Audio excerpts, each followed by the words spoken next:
Hello everyone, welcome to Advait education straight way to government job. मैं हूं आपका host और दोस्त सिद्धार्थ पांडे। अगर आप गवर्नमेंट जॉब के लिए प्रिपरेशन कर रहे हैं और कॉन्सेप्चुअल तरीके से पढ़ना चाहते हैं तो आप बिल्कुल सही प्लेटफॉर्म पर हैं। मैं खास आपके लिए लेकर के आ रहा हूं सिद्धार्थ की रीजनिंग सीरीज, जहां हम रीजनिंग में आने वाले हर एक टॉपिक को बेसिक से लेकर के एडवांस लेवल तक डिस्कस करेंगे। तो चलिए शुरू करते हैं बिना किसी देरी के। आज का हमारा टॉपिक ब्लड रिलेशन। पुराने सेक्शन में हमने ब्लड रिलेशन के इंट्रोडक्शन के बारे में सीखा था, जहां हमने जाना था कि कभी भी एग्जाम में ब्लड रिलेशन 3 प्रकार से पूछा जा सकता है। जैसे सबसे पहला फॉर्म है फैमिली ट्री यानी कि पजल फॉर्म, दूसरा है हमारा इंडिकेटिंग फॉर्म और तीसरा है कोडिंग फॉर्म। क्लियर? और आज हम फैमिली ट्री के बारे में डिटेल डिस्कशन करने वाले हैं। लास्ट क्लास में मैंने आपको कुछ बेसिक ऑपरेशंस के बारे में बताया था और ये रहे हमारे वो कुछ बेसिक ऑपरेशन, जहां हमने इस बात को डिस्कस किया था कि यदि आपको किसी पर्सन को मेल शो करना है तो हम किस ऑपरेशन का इस्तेमाल करेंगे? प्लस साइन का। ठीक है, जैसे कि कहा गया कि ए और बी 2 पर्सन है। ठीक है, तो अब देखिए ए और बी, और वैसे ही मैंने आपको रूल में बताया था कि कभी भी नाम से जेंडर डिसाइड नहीं होता। तो ए और बी क्या हुए? 2 वेरिएबल हुए। ठीक है, अब अगर ए और बी 2 वेरिएबल है और हमें इनका जेंडर दिखाना है तो हम कैसे दिखाएंगे? सपोज यहां पर मैंने लिखा है ए और यहां पर लिख दिया है जेड। ठीक है, अब हमको अगर दिखाना है कि ए मेल है तो हम क्या करेंगे? हम इसके पास में एक प्लस ऑपरेशन बना देंगे। तो ए क्या हो गया? मेल हो गया। और यदि हमें दिखाना है कि जेड फीमेल है तो हम इसके पास एक नेगेटिव ऑपरेशन बना देंगे। तो ये क्या दिख जाएगा हमको कि Z female. Clear? Now siblings, अगर हमें इस बात को दिखाना है कि कोई 2 व्यक्ति आपस में सिबलिंग है, सिबलिंग का मतलब एक ही मां की संतान है, जिनके पेरेंट्स सेम होते हैं, वो आपस में क्या कहलाते हैं जनाब? सिबलिंग्स कहलाते हैं। क्लियर? तो यहां पर अगर हमें दिखाना है कि ए और जेड आपस में सिबलिंग है तो हम इन दोनों के बीच इस प्रकार की एक सीधी रेखा खींच देंगे। तो ये दोनों ही आपस में क्या बन जाएंगे? फिर सिबलिंग बन जाएंगे। उसी प्रकार यदि हमें दिखाना है कि वो कजिन्स हैं, कजिन्स का मतलब क्या हुआ? चचेरे, ममेरे, फुफेरे, सौतेले भाई, है ना, जिनमें वो भाई भाई तो हैं लेकिन उनके पेरेंट्स सेम नहीं है, उनके पेरेंट्स अलग अलग हैं, तो भी वो भाई बहन या भाई भाई या बहन बहन तो है लेकिन वो सिबलिंग्स नहीं कहलाएंगे। वो क्या कहलाएंगे? कजिन्स कहलाएंगे। सिबलिंग्स सिर्फ वही हैं जिनके पेरेंट्स सेम होते हैं। ध्यान रहेगी बात। चलिए, तो कजिन शो करने के लिए हम इसी लाइन को कैसा कर देंगे? डैश लाइन में कन्वर्ट कर देंगे। किस प्रकार से? इस प्रकार से। यदि P है और Q है तो इनके बीच हम इस प्रकार से डैश लाइन बना देंगे। इसका मतलब क्या होगा? P के मदर या फादर कोई और होंगे और Q के मदर फादर अलग होंगे। पॉइंट क्लियर हुआ? अब यदि हमें दिखाना है कि कोई 2 व्यक्ति आपस में स्पाउस है, स्पाउस, ठीक है, देखो हिंदी में भी स्पाउस इस प्रकार से लिख करके पूछ लिया जाता है, स्पाउस। तो यदि आप हिंदी मीडियम से हैं तो आपके लिए ये वीडियो देखना और भी ज्यादा जरूरी हो जाता है जनाब, क्योंकि मैं यहां आपको ऐसे इंग्लिश वर्ड्स के बारे में डिस्कस करता जाऊंगा जो एग्जाम में हूबहू लिख करके आ जाते हैं। वहां हो सकता है ऐसा ना लिख करके आए कि व्यक्ति आपस में पति पत्नी है, इस प्रकार से लिख करके आ जाए कि व्यक्ति आपस में स्पाउस है। बात समझे जरा? अब देखिए, यदि बात करी जा रही है हस्बैंड और वाइफ की, कहा गया कि एक्स तथा वाई आपस में स्पाउस है। ठीक है, एक्स तथा वाई आपस में स्पाउस है। अब यदि स्पाउस है तो हम इन दोनों के बीच में 2 लाइनें खींच देंगे। तो कभी भी 2 लाइनों का मतलब क्या होगा?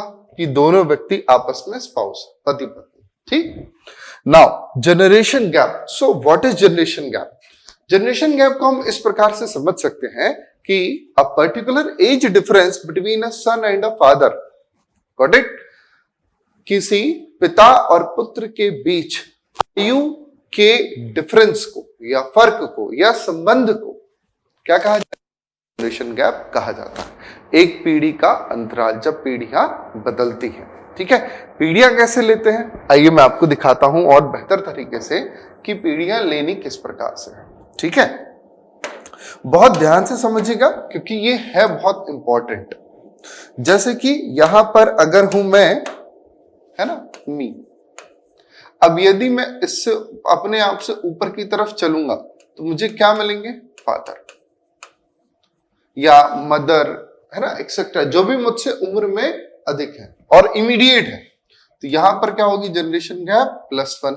ठीक है, अब यदि मैं फादर से भी और ऊपर की तरफ जाऊंगा तो यहां पर मेरे को क्या मिलेंगे, यहां मिलेंगे मुझे ग्रैंड फादर या ग्रैंड मदर, है ना।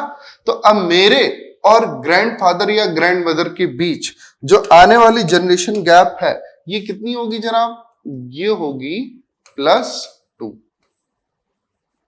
समझे, जबकि मेरे फादर और मेरे ग्रैंडफादर इन दोनों के बीच जनरेशन गैप कितनी होगी, +1 होगी। और मेरे फादर के बीच में कितनी है, ये भी +1 है, और यहां पर भी कितनी है, +1 ही तो है, ये भी कितनी है, +1 है। तो इसीलिए मैंने कहा कि जब मैं अपने और अपने ग्रैंडफादर के बीच काउंट करूंगा तो कितनी हो जाएगी जरा, +2 हो जाएगी। अब यदि मैं ग्रैंडफादर से भी ऊपर चलूं, ग्रैंडफादर से भी ऊपर, है ना, तो यहां पर क्या आएगा, फिर यहां आएगा ग्रेट ग्रैंड फादर। ठीक है, यानी कि परदादा। ये कौन है, दादा, और ये कौन है, पिता। तो जनाब मेरे और मेरे फादर यानी मेरे पिता के बीच जनरेशन गैप होगी +1 की। मेरे और मेरे पिता के पिता यानी कि दादाजी, मेरे पिता के पिता यानी मेरे दादा के बीच जनरेशन गैप कितनी होगी, +2 की होगी। अब देखिए मेरे ग्रैंडफादर और उनके फादर के बीच भी जनरेशन गैप कितनी है, +1 है। लेकिन दोस्त ये बताइए कि मेरे ग्रेट ग्रैंडफादर और मेरे बीच जनरेशन गैप कितनी होगी, तो ये कितनी होगी, +3 हुई ना।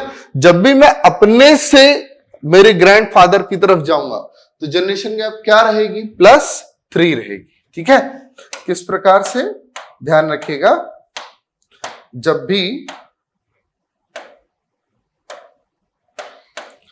भी मैं अपने से मेरे फादर की तरफ जाऊंगा तो जनरेशन गैप क्या है, +1।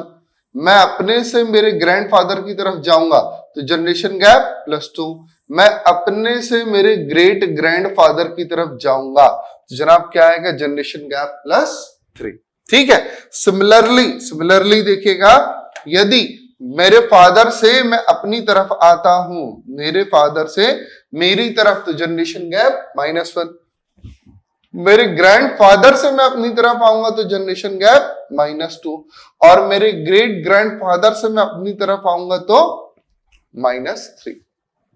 तो बेसिकली हमको ये ध्यान रखना है कि हम किससे किसकी तरफ जा रहे हैं, अपने से कम उम्र वाले पर्सन की तरफ या अपने से ज्यादा उम्र वाले व्यक्ति की तरफ। ठीक है, ये चीजें मैं आपको इतने गहराई से इसलिए एक्सप्लेन कर रहा हूं क्योंकि ये सब ट्रिक्स हैं ऑप्शन एलिमिनेशन मेथड की, जो कि आपको जनाब कोडेड रिलेशनशिप में ऑप्शन को एलिमिनेट करने में इस्तेमाल करी जाएंगी।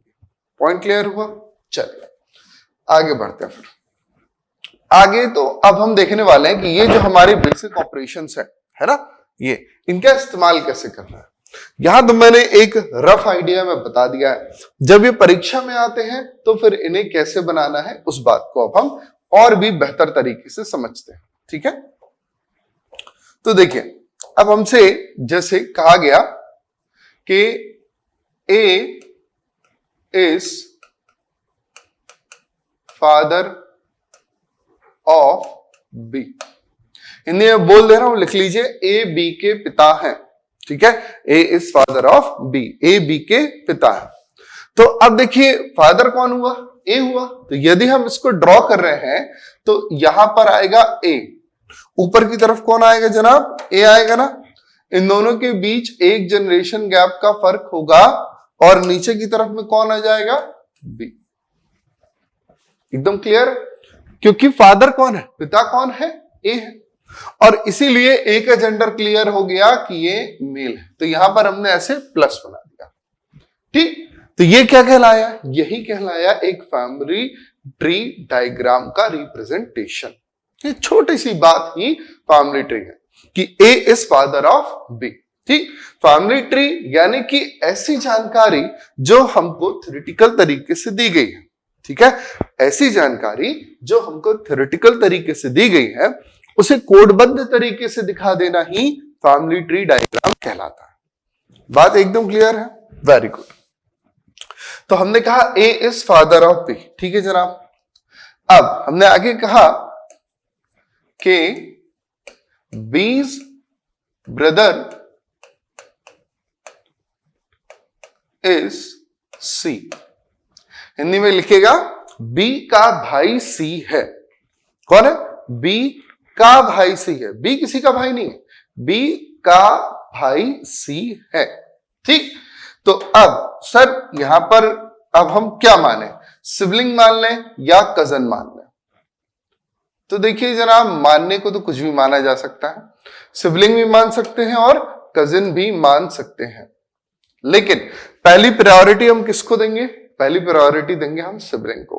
क्यों देंगे?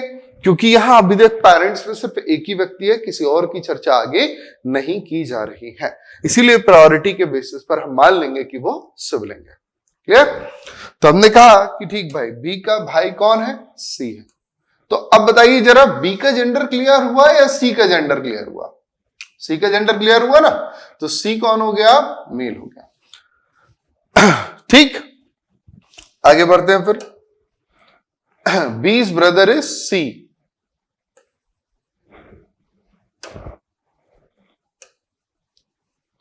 हु इज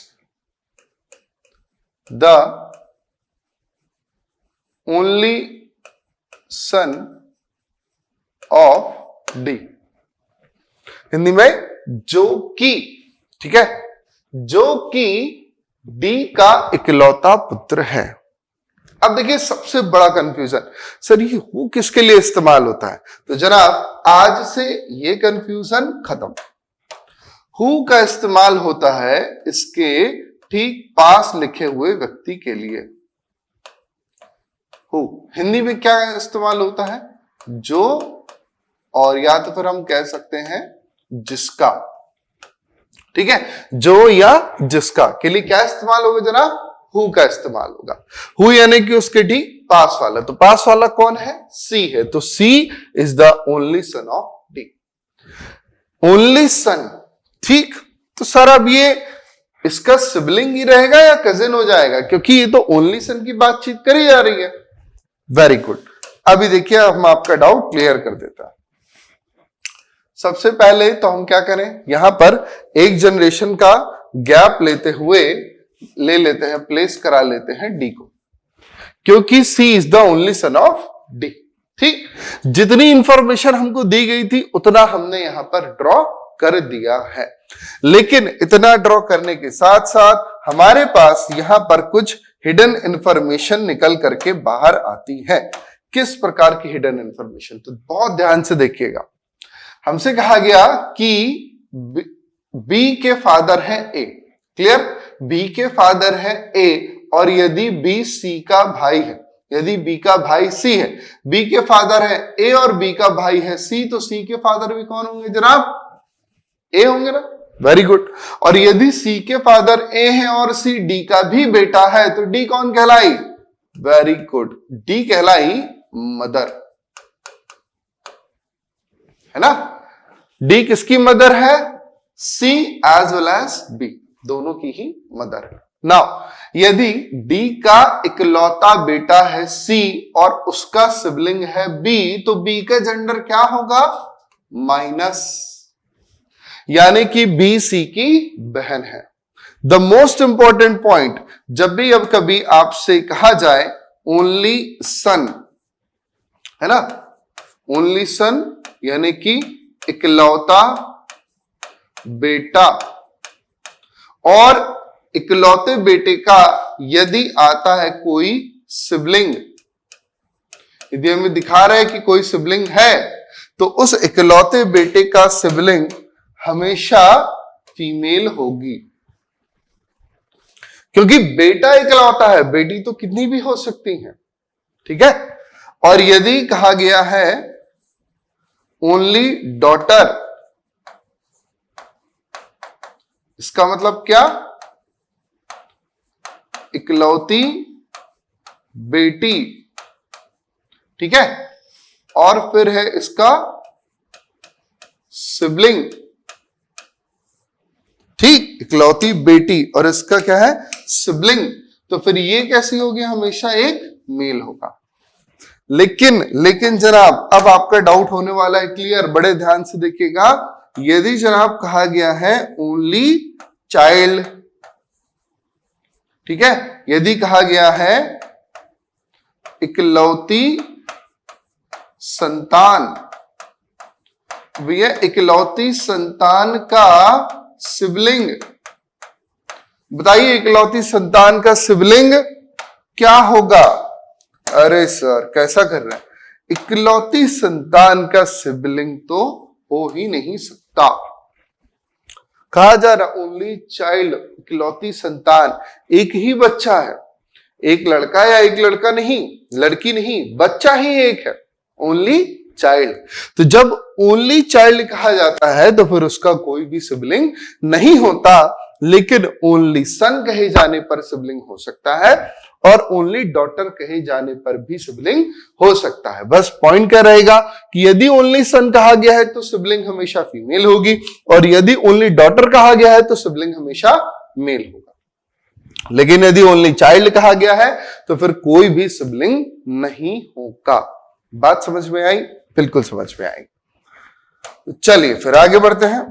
कहा गया है B's brother is C who is the only son of D. तो हु का मतलब समझ गए ना आप, जो या जिसका। चलिए अब देखिए और भी अभी यहां से हमारे पास में कुछ हिडन इंफॉर्मेशन है। और वो हिडन इंफॉर्मेशन क्या है? तो जनाब देखिए, यदि डी का बेटा है सी, ठीक है, यदि डी का बेटा है सी तो सी की बहन हुई बी, तो बी की मदर भी कौन हुई? डी हुई ना। अब देखो भैया, यदि बी और सी की मदर है डी और बी और सी के ए कौन कहलाए? फादर। अब यदि ए फादर है और डी मदर है तो फिर क्या? डेफिनेटली ये दोनों आपस में शादीशुदा होने चाहिए, नहीं तो गड़बड़ हो जाएगी। ठीक, तो ये है हमारा छोटा परिवार, सुखी परिवार। ए और डी हम दो, बी और सी हमारे दो, छोटा परिवार सुखी परिवार। पॉइंट क्लियर हुआ कि नहीं हुआ? ये ए और डी दो पर्सन है जिन्होंने परिवार की नींव रखी है और इस परिवार को आगे बढ़ाएंगे कौन? बी और सी। अब बी और सी एक बहन है एक भाई है, बड़ा कौन है? बी है, क्योंकि पहले कौन आई थी? बी आई थी, है ना। पहले अगर बी आई थी तो चलिए, अब अगर बहन बड़ी है तो दीदी के हाथ पीले करवा देते हैं, तो चलिए करवाइए। तो हमने कहा कि B is married to E and the mother of F, ठीक है, and mother of F whose grandfather is G। ये जीएफ ग्रैंडफादर है ना दोस्त, कुछ और मत समझिएगा, इट इज ग्रैंडफादर। ठीक, कैसे लिखा जाएगा? ऐसे,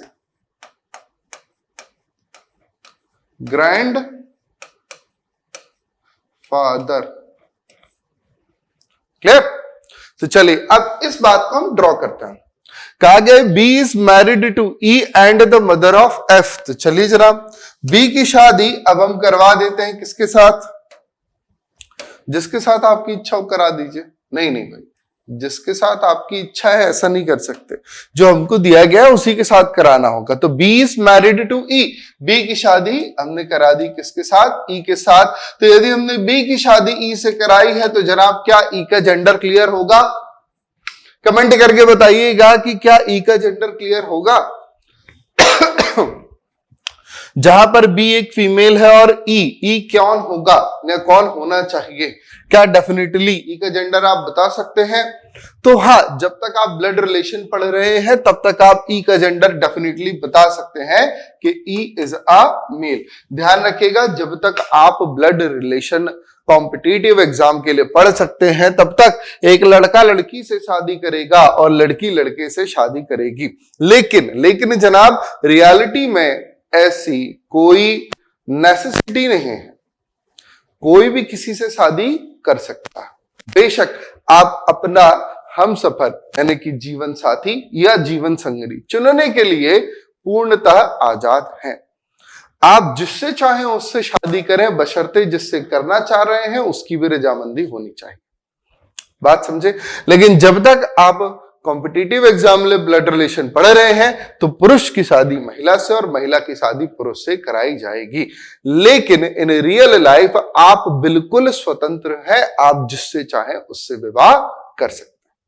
क्लियर हुई बात? चलिए फिर आगे बढ़ते हैं। कहा गया and the mother of F.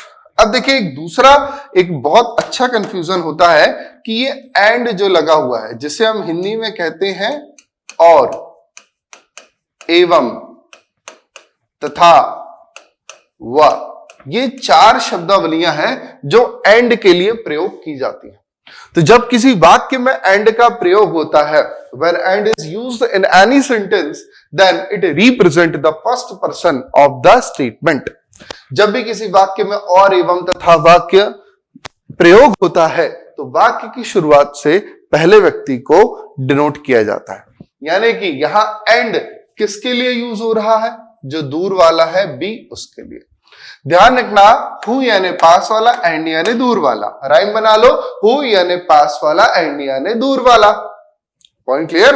Who यानी पास वाला, एंड यानी दूर वाला। बड़े आसानी से आपको ध्यान रहेगा। ठीक, तो जब एंड यानी दूर वाला हो गया तो B is the mother of F. तो बी किसकी मदर है जनाब? एफ की मदर है ना। तो यहां पर चलिए ड्रॉ कर दीजिए एफ को। यहां हमने एक जनरेशन का गैप लिया और इसके नीचे यहां पर हमने ड्रॉ कर दिया किसको? एफ को। Now whose grandfather is G. Whose grandfather is G. F के ग्रैंडफादर कौन है? जी। ठीक, एफ के ग्रैंडफादर, यदि एफ के ग्रैंडफादर जी हैं, यदि एफ के ग्रैंडफादर जी हैं तो जी फादर किसके हैं? जी फादर किसके हैं? अब देखिए ध्यान से सुनिएगा।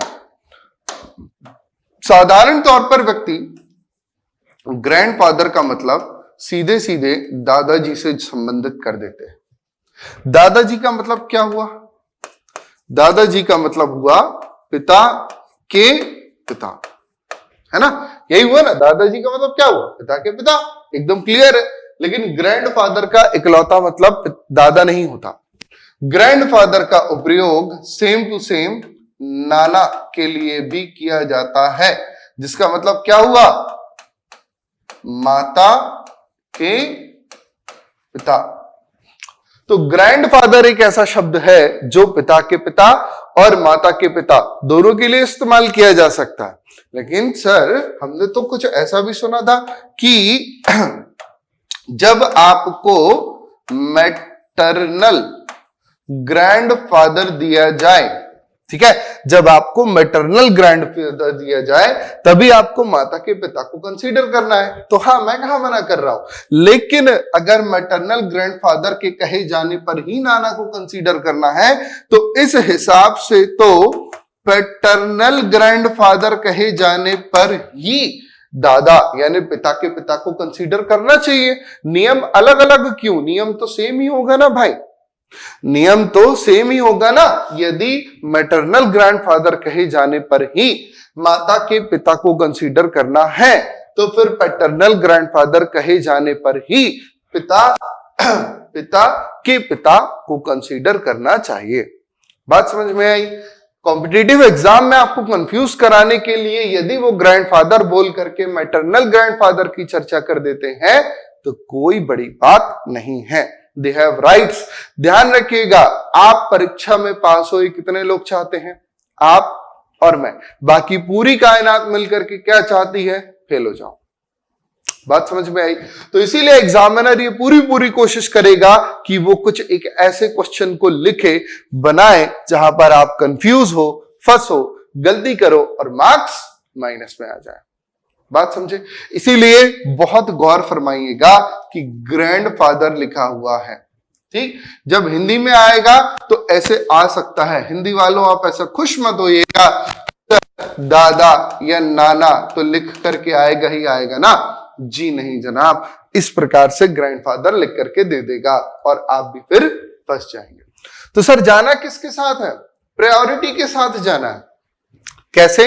देखिए यहां पर एफ लिखा हुआ है, एफ की मदर के फादर हमारे पास अवेलेबल है, एफ की मदर बी के फादर ए, तो ए एफ के क्या लगे? नाना लगे ना। आपकी माता जी के पिताजी आपके नाना कहलाएंगे। Your mother's father is your maternal grandfather. तो बचा कौन? दादाजी बचे। बस बना दो दादाजी, समस्या वाली कोई बात ही नहीं है। यह हमने लिया एक जनरेशन का गैप और यहां पर हम ले आते हैं किसको? जी को। ये आ गए जी, और ग्रैंडफादर है ना, यानी कि मेल है, तो व्यक्ति का जेंडर एकदम क्लियर रहेगा, क्योंकि ग्रैंडफादर की बात करी जा रही है। अब जरा आप बताइए, क्या आप जानते हैं कि एफ का जेंडर क्या है? नहीं, दी गई बात में हमने जहां तक डिस्कस किया वहां पर हमें एफ का जेंडर क्लियर बिल्कुल भी नहीं है। पॉइंट क्लियर हुआ? तो इतनी इंफॉर्मेशन का एक छोटा सा शॉर्टकट ले लीजिए, क्योंकि फिर मैं इसमें थोड़ा सा करेक्शन करूंगा, थोड़ा मिटाऊंगा ताकि मैं आपको और बेहतर समझा पाऊं। ठीक,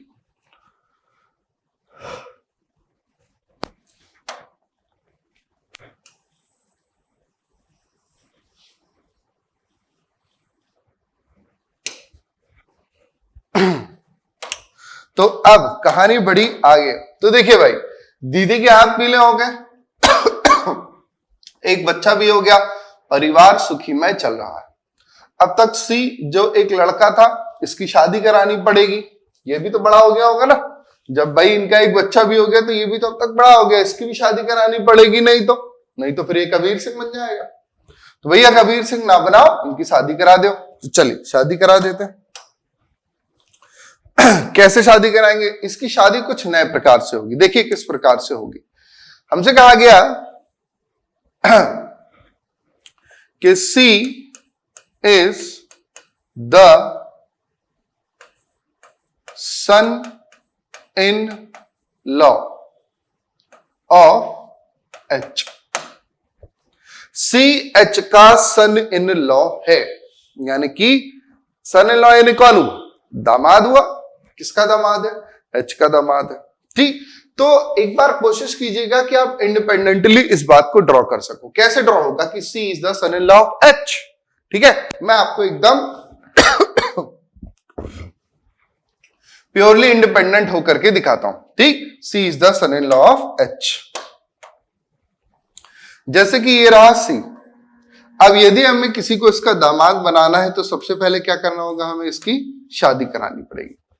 तो 2 लाइन खींच के हमने शादी करा दी, या इस चीज को वहीं पर ड्रॉ कर देते हैं, ऐसे अलग से क्यों लेना, गरीब जैसा फील आएगा।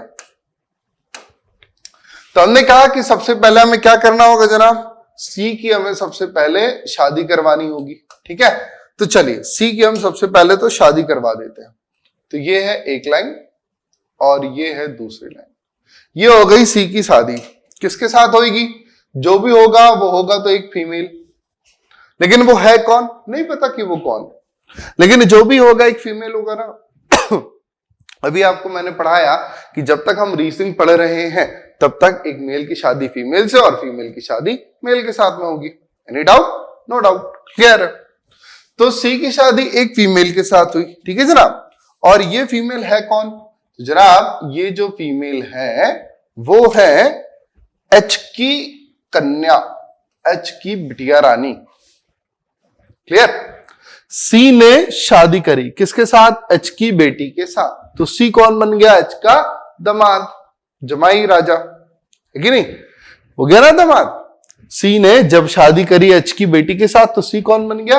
एच का दामाद। तो सर एच की बेटी कौन है? जनाब एच की बेटी के बारे में अभी नहीं पता, आगे अगर कहीं पता चला तो उठा के वहां पुट करा देंगे, और नहीं पता चला तो जो चल रहा है वो चलने दो।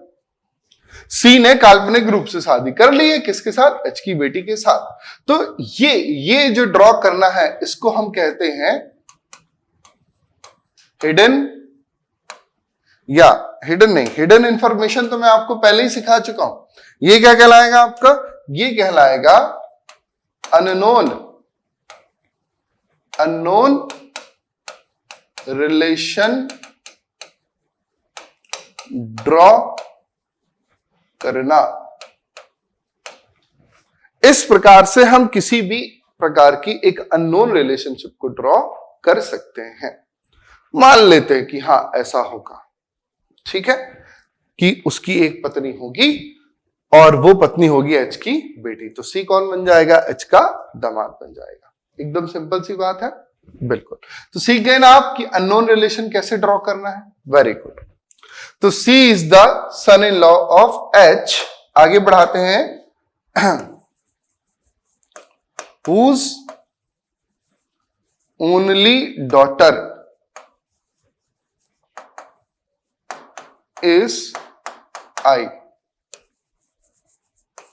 who is the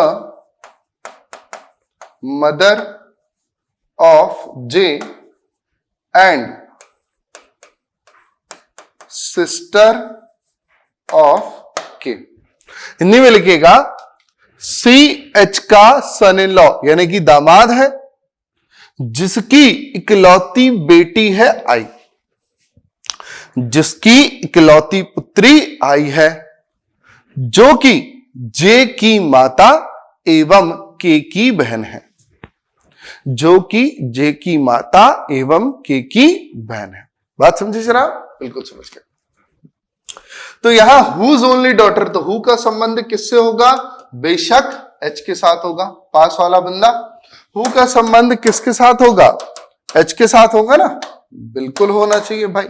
ये जो हु है इसका संबंध ठीक पहले वाले एच के साथ होगा। तो जनाब एच की बिटिया रानी कौन कहलाई? आई कहलाई। ओनली डॉटर लिखा हुआ है ना, ओनली डॉटर यानी कि इकलौती बेटी। तो भैया इकलौती बेटी है, यहां पर ड्रॉ कर दो। तो ले आते हैं, अब हम ड्रॉ कर देते हैं। यहां पर आ गई आई, आ गई। तो अब देखो सी की पत्नी मिल गई ना अपने को। सी की शादी किसके साथ हुई है? आई के साथ हुई है। फिर आगे कहा गया who is the mother of J and sister of के। तो अगेन हु यानी जो या जिसका से तात्पर्य किसका होगा? ठीक पीछे वाले का तात्पर्य होगा। पॉइंट क्लियर हुआ? बेशक हुआ। तो आई किसकी मदर कहलाई? जे की। तो भैया एक जनरेशन का गैप ले लो, ये रहा, और इसके नीचे किसको ले लो? जे को ले लो, ठीक है। और फिर साथ में क्या कहा गया हमसे? Who is the mother of J and sister of के। तो के की बहन है, यानी कि एक जनरेशन, बहन होने पर जनरेशन गैप कहां से? कोई जनरेशन गैप नहीं, यहां पर आ जाएगा के। Who is the mother of J and sister of के। अब देखिए एफ और जे ये दोनों आपस में क्या है? जनाब यही दोनों तो हैं आपस में, क्या है? कजिन्स हैं। यही दोनों आपस में कजिन्स हैं।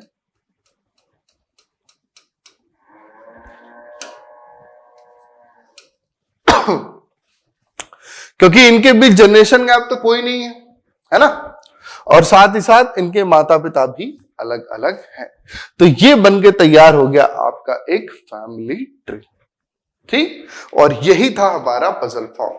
आपको इस प्रकार की कंप्लीट इंफॉर्मेशन दी जाएगी, ठीक है, और आपको हर एक लाइन को पढ़ते हुए, एक एक लाइन को समझते हुए इसे ड्रॉ करना है, और ड्रॉ करने के बाद पूछे गए प्रश्नों का जवाब देना है। प्रश्न किस प्रकार से पूछे जाएंगे, तो चलिए हम आपको दिखाते हैं कि आपसे प्रश्न किस प्रकार के पूछे जाएंगे, ठीक।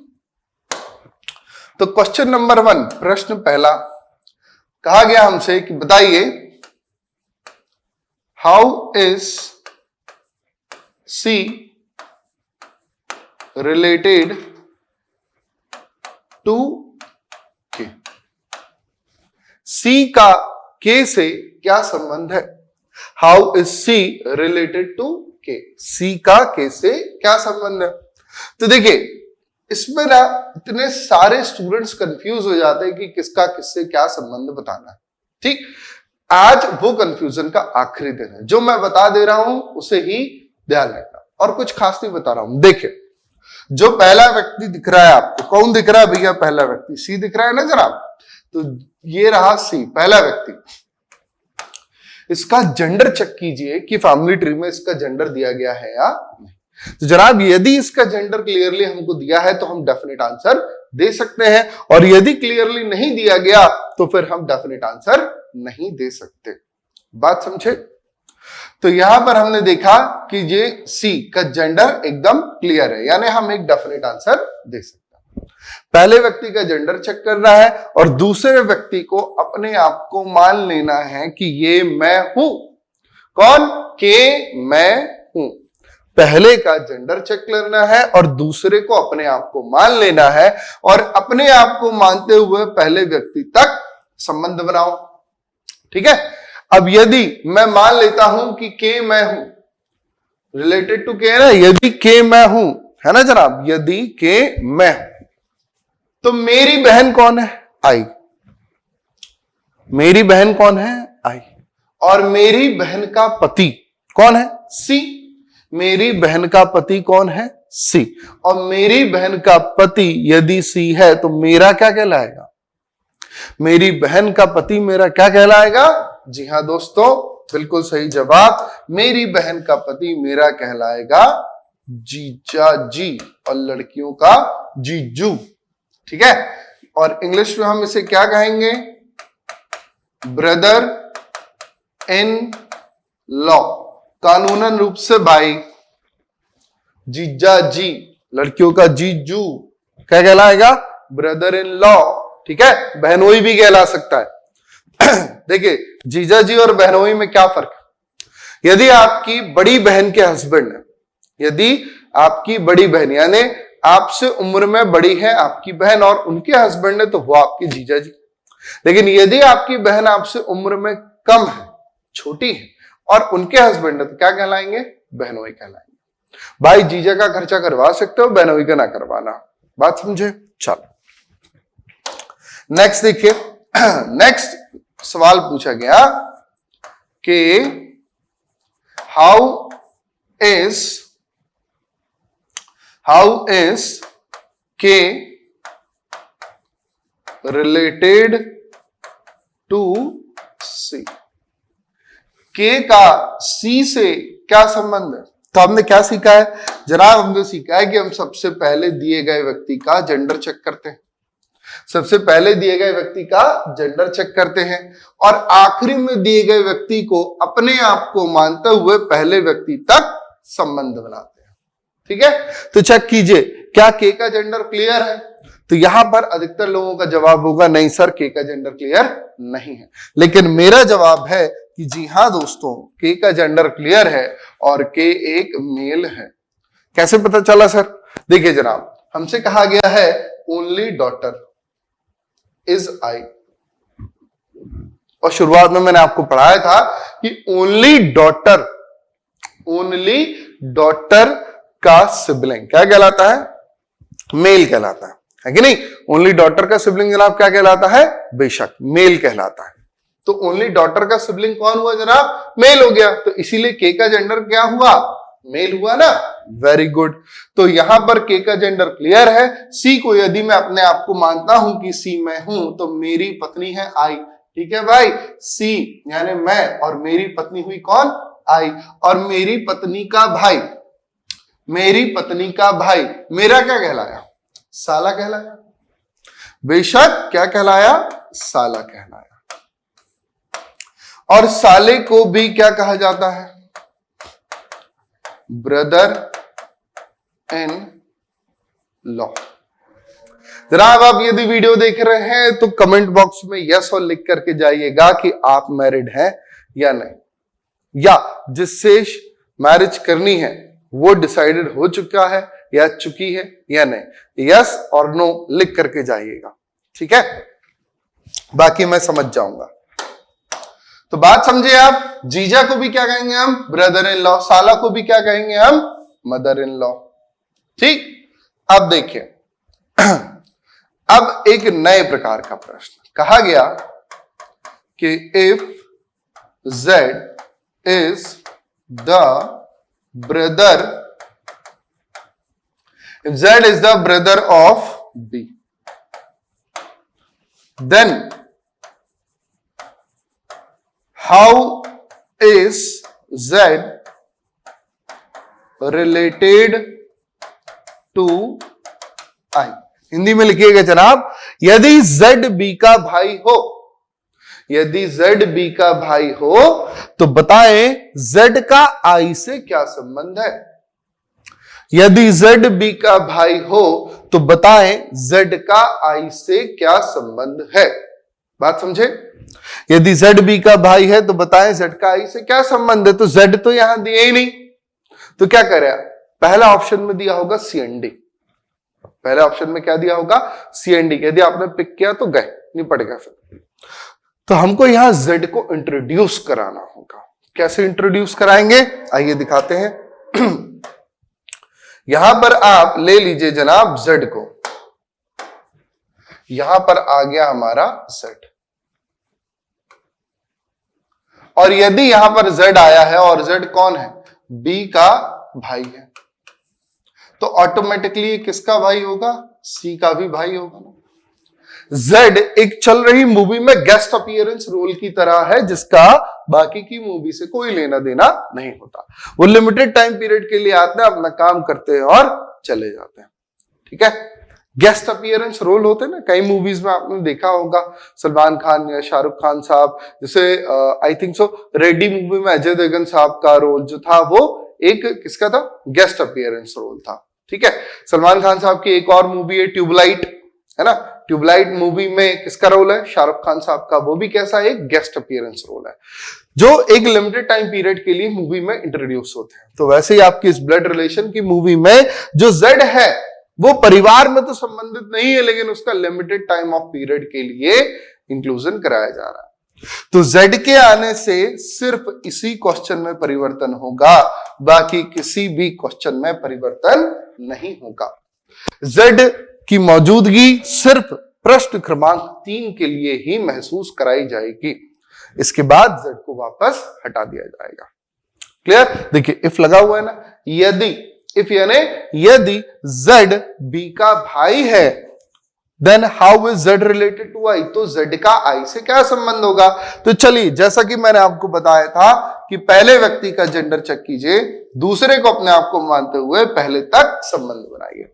तो पहले व्यक्ति का जेंडर क्लियर है, जी हाँ बिल्कुल क्लियर है, ZB क्या है, मेल है एकदम।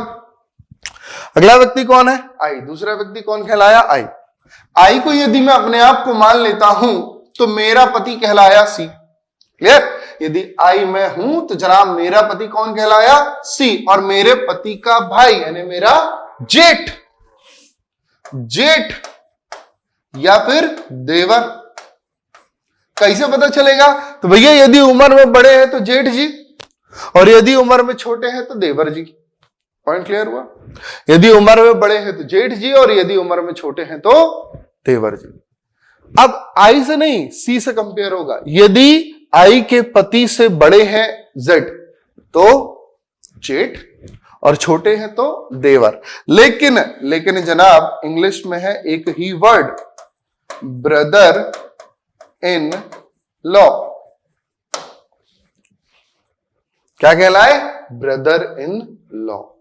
ठीक है, तो ब्रदर इन लॉ का मतलब जीजा भी होगा, ब्रदर इन लॉ का मतलब साला भी होगा, और ब्रदर इन लॉ का मतलब जेठ या देवर भी होगा। ठीक है, ब्रदर इन लॉ का मतलब क्या होगा, ब्रदर इन लॉ का मतलब देवर या जेठ भी होगा। ठीक, अब देखिए यदि आपसे कह दिया गया कि Ravan and Kumbhakarna are brother in law. ठीक है, Ravan and Kumbhakarna are brother in law. Basically तो ये ब्रदर है, लेकिन ब्रदर इन लॉ कहे जा रहे हैं। ठीक है, और ये रियल वाले रावण और कुंभकर्ण नहीं है ना, ये इसका उस चीज से कोई लेना देना नहीं है, सिर्फ एक काल्पनिकता है। ठीक, ये मैंने दो वेरिएबल लिए हैं, Ravan and Kumbhakarna are brother in law. ठीक, तो बताइए आप इनको क्या बनाएंगे। जीजा बनाएंगे, साला बनाएंगे, देवर या जेठ बनाएंगे। आ गया ना कंफ्यूजन वाला पॉइंट। हिंदी में यदि देता तो ये लीजिए, हिंदी में भी हम आपको दे रहे हैं। रावण एंड कुंभकर्ण आपस में ब्रदर इन लॉ है। अब बताओ भैया, रावण एंड कुंभकर्ण आपस में ब्रदर इन लॉ है, तो आप इन सभी रिलेशनशिप में से कौन सा चूज करेंगे? और इसके अलावा भी है, देखिए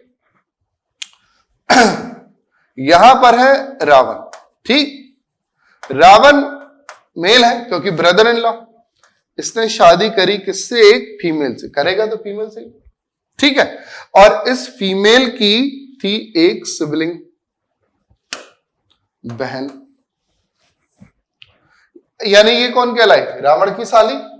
रावण की पत्नी की बहन क्या कहलाएगी? रावण की साली कहलाएगी। और इस साली ने विवाह कर लिया मिस्टर कुंभकर्ण के साथ।